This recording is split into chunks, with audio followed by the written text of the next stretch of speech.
Of course, it is the season of giving, and President Joe Biden, the First Lady, and their 2-year-old grandson, Beau, thanked Massachusetts firefighters for their hard work. They delivered pies today. The Bidens are spending Thanksgiving once again in Nantucket. And correspondent Joe Khalil has more on this longtime tradition, as well as Biden's future.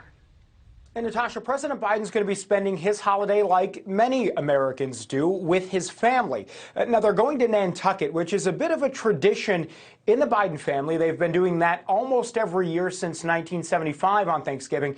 But the big questions right now around this holiday specifically are whether the president is going to be making a decision about his political future during this holiday season. And the reason that there is speculation about that is because shortly after the midterms, the president told reporters that during this holiday season, he was going to take a step back, talk with his family, and discuss whether or not he would run in 2024 for a second term. We're going to show a little bit to you of what exactly the president said in that press conference post-midterms.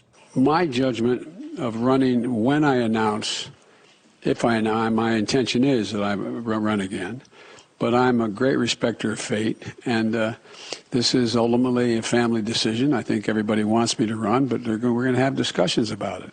And I don't feel in any hurry one way or another to make that judgment. Today, tomorrow, or whenever, no matter what my predecessor does. Now, President Biden did just celebrate his 80th birthday, and so for that reason, there are questions swirling about his age and his future. His last presidential opponent, former President Donald Trump, also announced his intention to run in 2024. And for perspective here, Trump himself would be 78 years old by the time the beginning of his first term would hit, should he win the presidency again in 2024. So just comparison there to President Biden. Now, more context, there is some head-to-head polling that has already begun.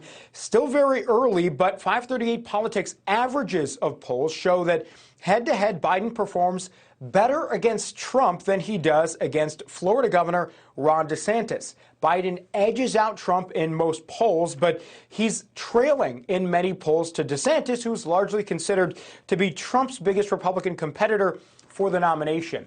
Now, no matter what President Biden ultimately decides and whether that decision comes with his family this weekend, he says he's not going to make his announcement until sometime early on in the next year. So we can at least expect big news from the president sometime in the next couple of weeks, if not couple of months. Natasha. All right, Joe Khalil, thank you. Thank you for watching. Go to newsnationnow.com to find NewsNation on your television provider. And don't forget to click the red subscribe button below to get more of NewsNation's fact-driven, unbiased coverage.